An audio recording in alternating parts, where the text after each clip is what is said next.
Until 1954, November 11th was called Armistice Day in remembrance of the end of World War I on 11/11 at 11 o'clock in 1918.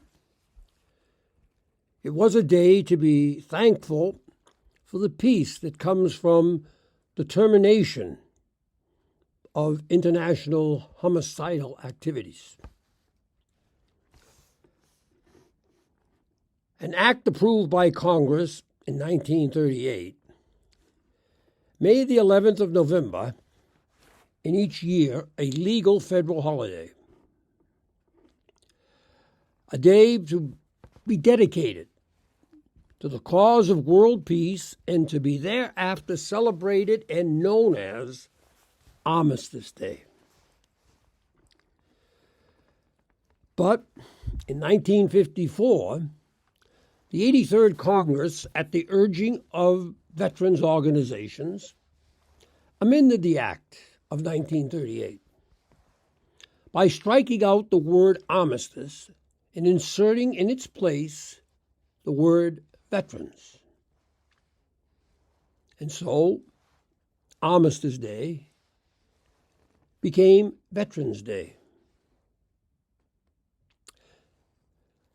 Since 1954, Veterans Day has been a day to honor all those who killed in U.S. wars and all those who were killed in U.S. wars. Operationally, November 11th in 2022 is not a day on which a society remembers and celebrates the peace that flows into the heart and into the culture from stopping the mass slaughter of human beings that is called war. It is instead a military propaganda Lollapalooza Day. It is a day that tries to sanctify and to glorify the evils according to Jesus' teaching of war, and thereby make it attractive to those human beings, especially under the age of 24, whose brains are not yet fully developed, while simultaneously giving a psychological and spiritual boost to those who are still living, who butchered other folks like themselves, and forever wrecked the lives of those who loved the persons they mowed down, shot dead, cut to pieces in a U.S. war. Christians might give a thought or two, or maybe more, to the fact that today, November 11th, is the universal feast day of St. Martin of Tours. Martin was a son of a pagan Roman soldier who himself was also a Roman soldier, but who, because of a conscientious objection to military service into war, told the Roman government that he could no longer be a soldier. He told them this with these words historically recorded: "I am a Christian. It is not lawful for me to kill." By far, the most common story a Christian will hear from his or her church or see in Christian art about St. Martin of Tours is that of the Roman soldier, Martin,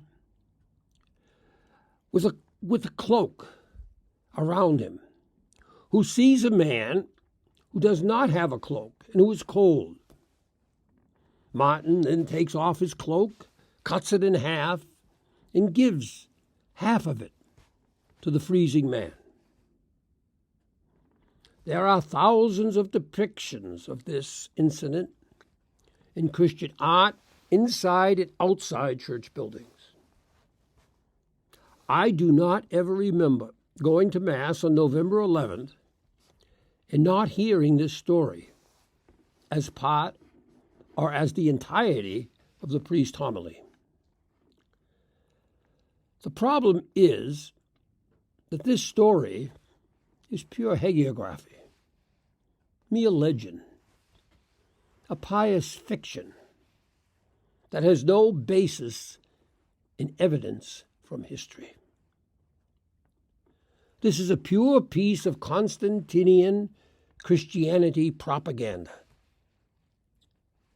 It is the equivalent of the Christian soldier who gives a 5-year-old boy a candy bar after he and his comrades have destroyed the little boy's city, house, mother, and father. This militarized picture and the story it represents, while having no basis in historical fact, is in fact the only consciousness that perhaps 98% of Christians have of St. Martin of Tours. Yet, 75% of his long life was spent outside the military as a Christian missionary, as the founder of monasticism in Gaul, as the most extraordinary healer in Christian history, as a bishop who actively protested Emperor Magnus Maximus's killing of heretics, and who protested against government interfering with church matters, and who was the first, or one of the first, non-martyrs to be venerated publicly as a saint. All these historically verifiable facts, including his conscientious objection to war on the basis of "I am a Christian, it is not lawful for me to kill," are swept out of the ordinary religious consciousness of Christians by Constantinian church leadership and replaced by the pious fiction of a militarized Christian killer with a heart of gold. Why is this done? We know why it's done, and we know it must be stopped. Why must it stop? Because it is not teaching them to obey all that I have commanded you, which is Jesus' great commandment to the apostles of the church in Matthew 28:20. Why must it stop? Because it is a lie. And a lie is evil. Why must it stop? Because it is camouflaging the evil of the mass homicidal violence of war, which soldiers execute under the guise of a Good Samaritan-like story. But it won't stop. Why? Because the Constantinian churches and their leaders garner so much wealth, political power, and prestige by propagating as just, good, and holy ideas, ways, and means that are the antithesis of what Jesus taught in the gospel,